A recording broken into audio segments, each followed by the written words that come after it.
Magandang hapon mga bata. Magandang hapon po, Teacher Delbert. Ngayon, ating simulan ang ating aralin sa panalangin. Julian, maaari ko ba pumunta dito sa harapan para pangunahan ng panalangin? Sa ngalan ng Ama, ng Anak, at ng Espiritu Santo. Amen. Panginoon, maraming salamat po sa araw na ito. Naway gabayan niyo po kami sa mga gawaing gagawin namin sa araw-araw. Naway gabayan niyo rin po ang aming guro sa pagtuturo sa amin. Amen. Ngayon, bago kayo maupo, pulutin niyo muna ang basura sa sahig at ayusin ang inyong mga upuan. Magtatala ako ng liban sa klase. Kapag tinawag ko ang iyong pangalan, magsabi lamang ng isa sa mga naging presidente ng bansang Pilipinas. Naintindihan ba mga bata? Opo! Abalos, Abaco, Adel. Magaling dahil lahat kayo ay pumasok. Ngayon, i-represent ako sa inyo ang ating mga pamantayan sa klase. Ito yung mga inaasahan ko na sa pagtatapos ng ating aralin ay inyong susundin. Basahin mga bata ang unang pamantayan. Itaas ang kanang kamay kapag may itatanong.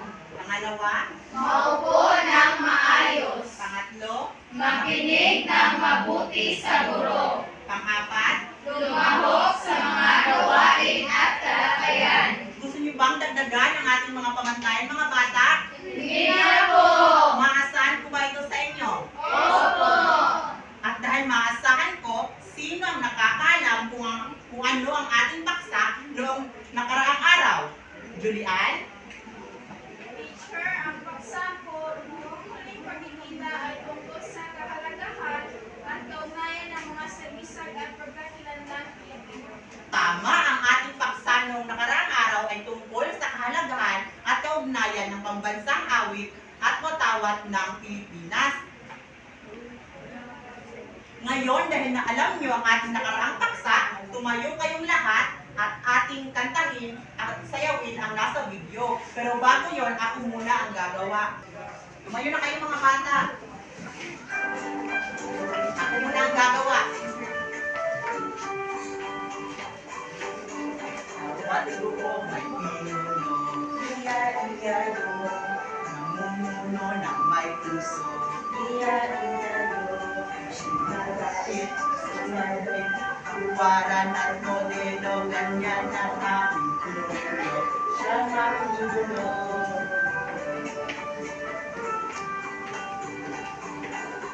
Ang pinuno ay matapat, iya-iyayo, namumuna sa komunidad, iya-iyayo, siya'y posible at mabuti, disiplina sa sarili, ganyan ang aming pinuno. May malasakit sa tao. Ngayon, sabay-sabay na tayo mga bata.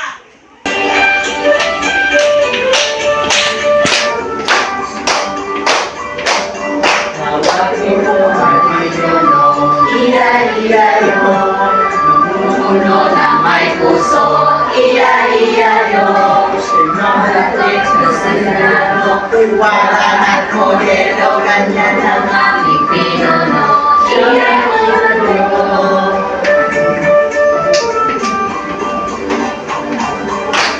pinuno Ay matapat, iya-iyayo, namumuna sa komunidad, iya-iyayo, stable at mabuti, may disiplina sa sarili, ganyan ang aming pinuno, kaya sa tao. Para kayo po mga bata, at dahil naging masigla na kayo, yun, i-represent ako sa inyo ang ating mga layunin sa klase. Pagkatapos ng aralin, ang mga mag-aaral ay inaasahang basahin mga bata, Matalakay ang kahulugan ng pambansang pamahalaan. Maintindihan ang bumubuo sa pambansang pamahalaan at mapapalagaan ang mga batas na ipinatutupad ng pamahalaan. Ngayon, dahil nabasa niyo na ang ating mga layunin sa klase, may papakilala ko sa inyo si scoreboard. Siya ang magsisilbing record sa mga puntos na makuha nyo sa bawat pangkat ng gawain. At bago matapos, ang ating klase ay may premyo ang grupong may pinakataas na puntos. Naintindihan ba mga bata? Pakampitin muna kayo sa tatlong pangkat. Ito yung unang pangkat, pangalawang pangkat, at pangatlong pangkat. Ang gagawin ng unang pangkat ay bubuin niya ang picture puzzle. At sa pangalawang pangkat naman, hulaan at isulat sa patlang kung sino ang nasa larawan. At sa pangatlong pangkat, dugtungan ang mga salita gamit itong mga minupikong letra. Bibigyan ko kayo ng 5 minuto para gawin ang aktibidad. Pagkakatawan para maglahad sa inyong ginawa. Naintindihan ba mga bata?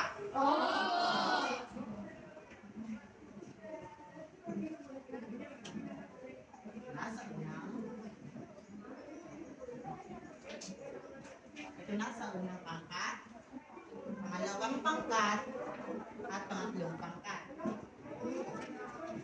Naintindihan ba mga bata? Meron na lamang kayong 5 minuto.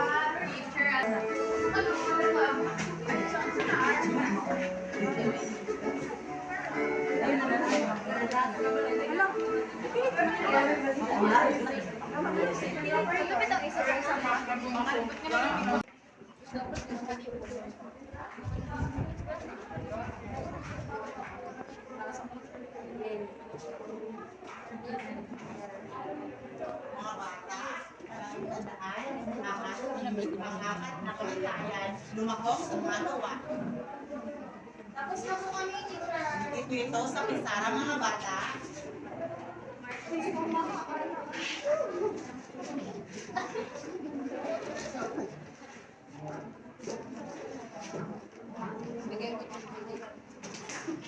Tapos na kami, teacher. Maupo na kayo.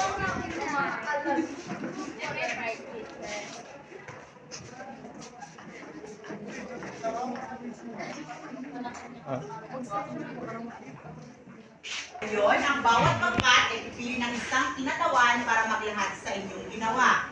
Mauna tayo sa unang pangkat.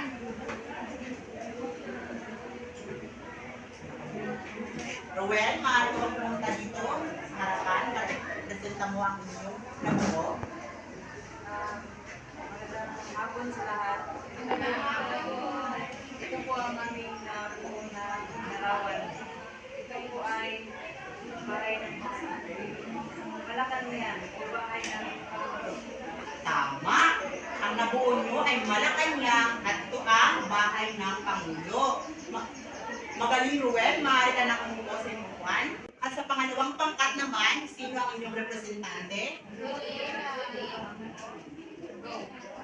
Julie, maaari ka pumunta sa harapan. Classmates, ang pangalan ko lang nasa picture ay si Pangulong Ferdinand Marcos Jr. Tama. Ang nasa larawan ay si Pangulong Ferdinand Marcos. Siya ang may pinakataas na posisyon sa pambansang pamahalaan. Ngayon, sa pangatlong pangkat, sino ang inyong representante? Punta na sa harapan.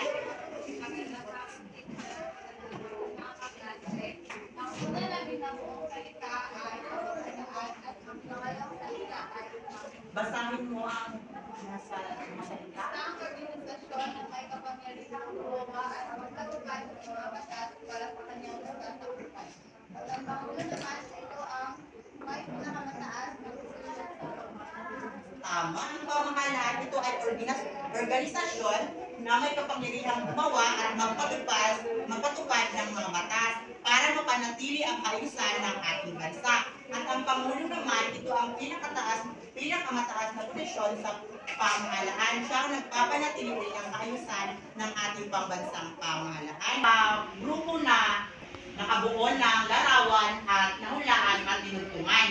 Ang unang pangkat ay nakakuha ng 1 puntos at ang pangalawang pangkat naman 1 puntos at sa pangatlong pangkat naman 1 puntos rin. Magtatanong muna ako. Ano ang napansin nyo sa larawan na inyong binuo at dinugtungan? Ruel? Ang napansin ko po ay tungkol ito sa pamahalaan. Tama, ang ating talakayan ngayon ay tungkol lahat sa pambansang pamahalaan at ang kahalagahan nito.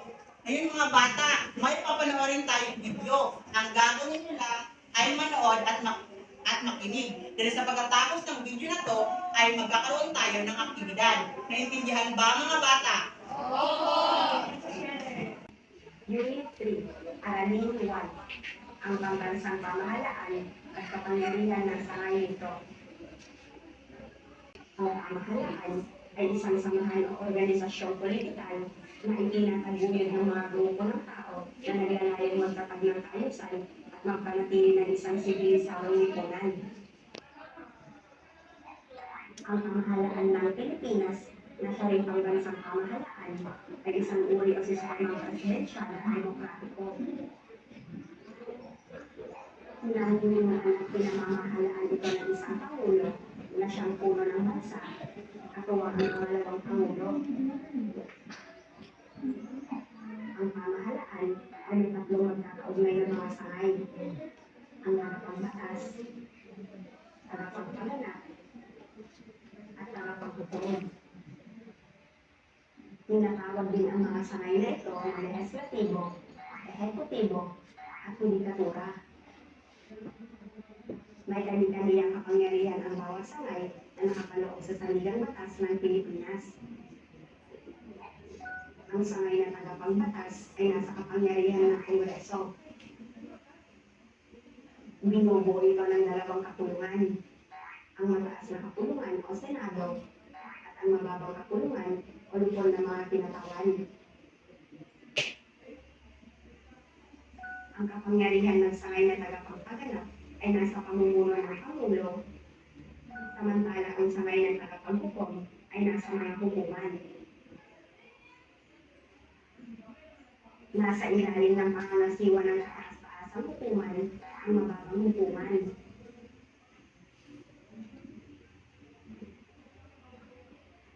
Sangay na tagapagbatas. Ang sangay na tagapagbatas o ang Kongreso ang gumagawa ng mga batas ng bansa. May dalawang kapulungan ang sangay ng tagapagbatas. Ang mataas na kapulungan at ang mababang kapulungan. Ang Senado ang mataas na kapulungan at ang kapulungan ng mga tinatawan ay ang mababang kapulungan. Nanalisik para makatulong sa kanilang mga gagawing batas. Ito rin ang nagsasaysay na ang bansa ay nasa estado ng pakikipagdigmaan.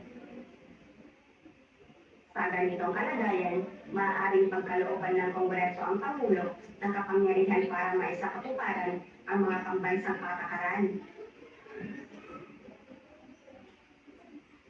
Ang pambansang budget ay dumadaan din sa pagsusuri ng sangay na tagapagbatas. Ang mga kapulungan ng sangay Pinas sa ibang bansa ay isang kapangyarihan ng Senado at ang pagsasampa naman ng kasong impeachment o pagkatanggal sa pwesto ng mataas na opisyal. Sangay na tagapagpaganap.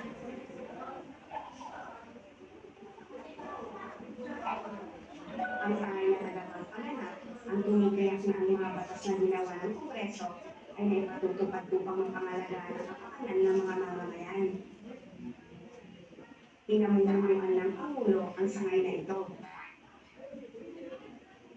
Kaagapay niya sa pagpapatupad ng mga batas ang gabinete na binubuo ng mga kalihim ng iba't ibang ahensya.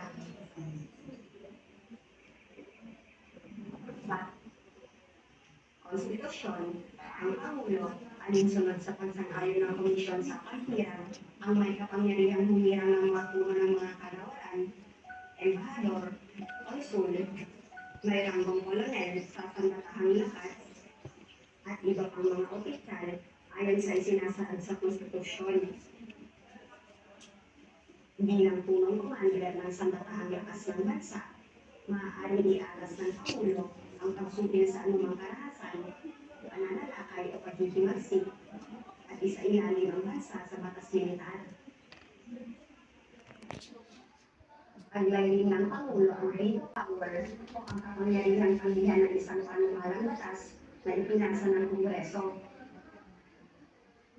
Siya rin ang pumipili ng punong maestrado ng Korte Suprema, gayon din sa mabababang hukuman.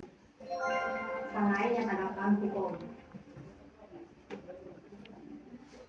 Ang sangay na tagapaghukom, ang sangay na nagbibigay ng interpretasyon ng batas. Ang kapangyarihang panghukuman ay nasa ilalim ng kataas-taasang hukuman o Korte Suprema at mababang hukuman.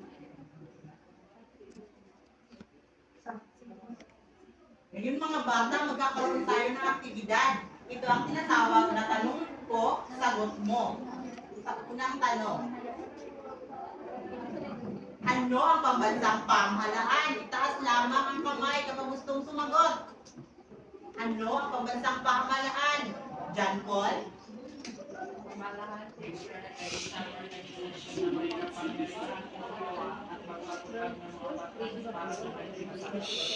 Tama, ang pambansang pamahalaan ay mahalaga dahil siya nagpapanatili ng kaayusan sa ating bansa. Pangalawang tanong, sino ang namumuno sa pambansang pamahalaan? Rhea?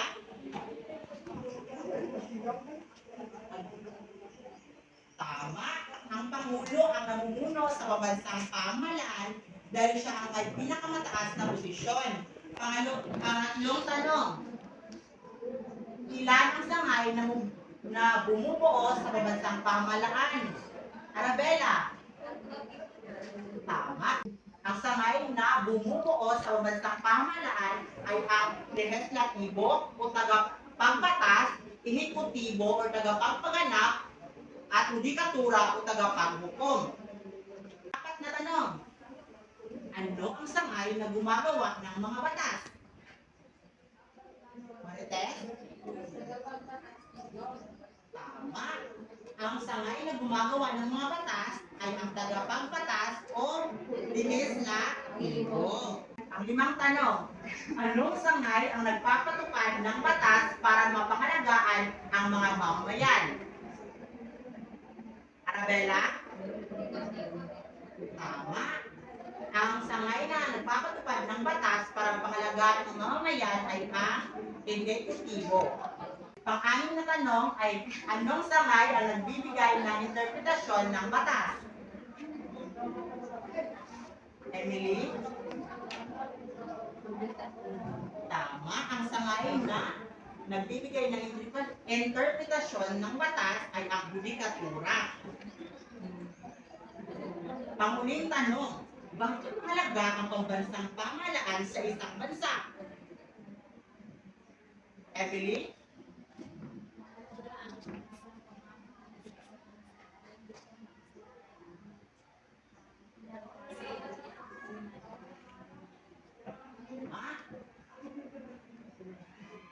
Ang pamahalaan ay mahalaga sa isang bansa dahil ito ang nagpapatakbo ng mga batas at nagpapasya para sa kabutihan ng mamamayan. Siya rin nagpapanatili ng kaayusan at nagbibigay ng serbisyo at proteksyon sa ating bansa. Naintindihan ba mga bata? Ngayon, ilalapat natin ang ating natutunan. Magkakaroon tayo ng dula. Ang bawat grupo ay magtatanghal ng isang maikling dula na nagpapakita ng pagpapahalaga sa mga batas na pinapatupad ng pamahalaan. Maaaring gumawa ng eksena kung saan pinapakita ang paggalang at pagsunod sa mga batas sa pang-araw-araw na buhay o kung paano ang mga individual ay sumusunod sa mga regulasyon ng trapiko.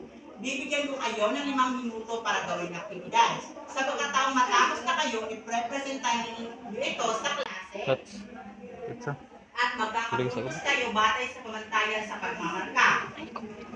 5, napakahusay. Pang-apat, mahusay. Pangatlo, katamtaman. 2, di gaano mahusay. At 1, sadyang di mahusay. Naintindihan ba mga bata? Opo! Maaari niyong pamilipundok inyong mga upuan para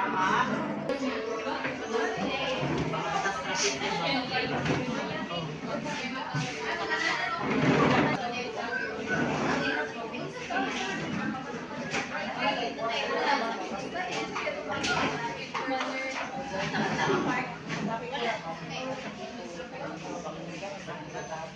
Ngayon,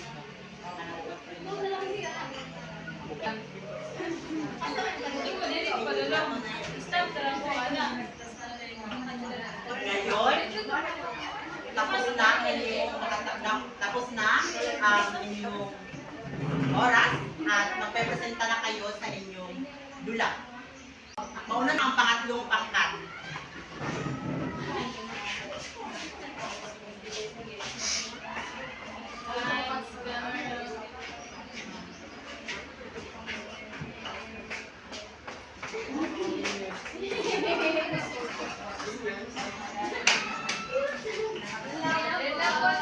Magaling, pangatlong pangkat, maaari na kayo umupo.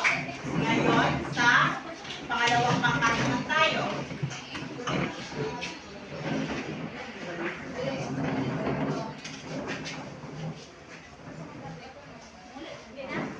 Magandang umaga po sa inyong lahat. Sa amin pong pagsasalula ay aming ipapakita kung gaano namin nire-respeto ang pedestrian lane para sa mga tao at sa mga sasakyan na maaaring makaiwas na sa disgrasya sa mga tao sa isang lugar.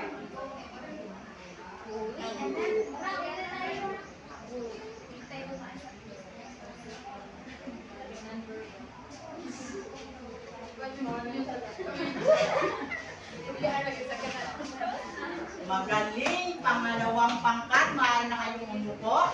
At sa unang pangkat naman tayo. Pakita rin namin yung presentasyon.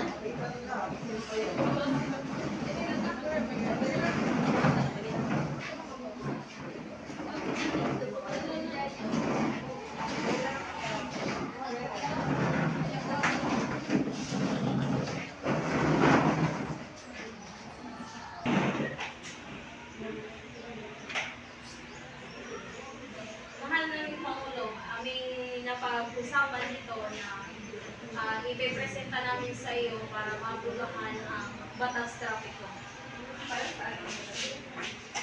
Ang ipapatupad namin na batas trapiko ay para sa mapanatili ang kaayusan ng daloy ng traffic sa ating bansang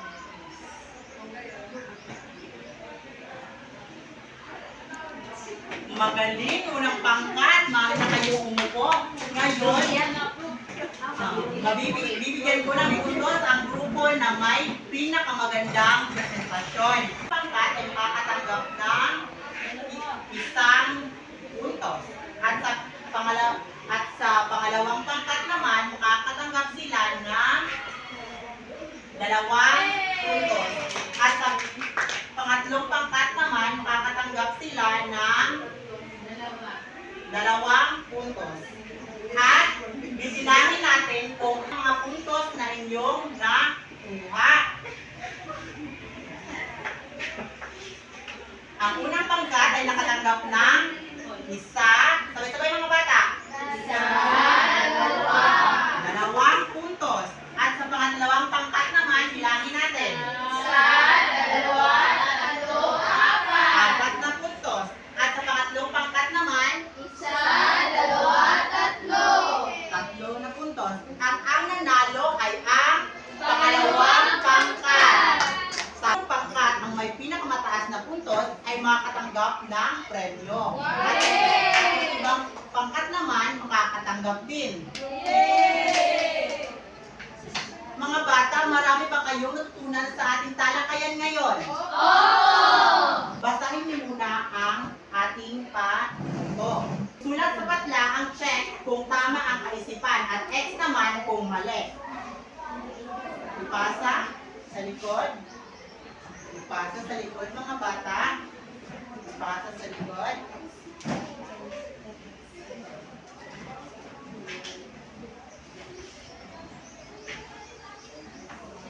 Teacher, tapos na po. Tapos na po. Ngayon, ating i-check ang inyong mga sagot. Sa unang numero, sinong gustong bumasa at sumagot? Nicole, basahin at i-click ang iyong sagot dito sa harapan. Ang pamahalaan ay binubuo ng tao lamang.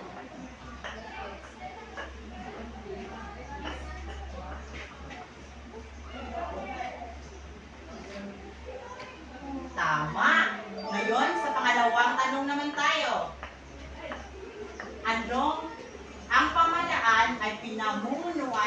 ang Pangulo? John Paul?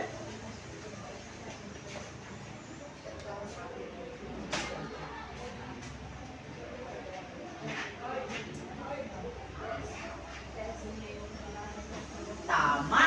Sa pangatlo naman, sino gustong sumagot? Samantha. Basahin at sagutan.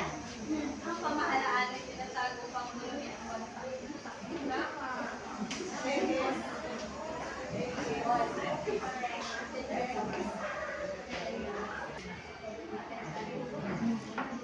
At sa pang-apat na tanong naman, sino gustong sumagot? Aden?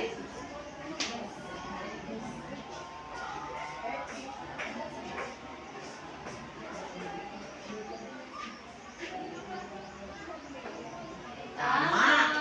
At sa pang-limang tanong naman, sino gustong sumagot? Julian?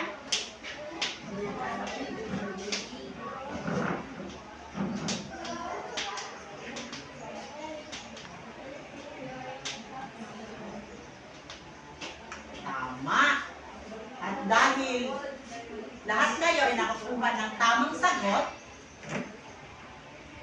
pumunta na tayo sa ating takdang aralin. Basahin niyo muna ang panoto sa ating takdang aralin mga bata. Sabay-sabay. Para sa inyo, bilang isang mag-aaral, ano ang tatlong pinakamahalagang katangian ng mabuting pinuno ng ating pamahalaan? Ipaliwanag kung bakit ito ang iyong napili. Sagutan niyo ito sa isang pirasong papel. Naintindihan ba mga bata? Oo! Ibibigay ko muna sa inyo ang inyong mga premyo. Yay!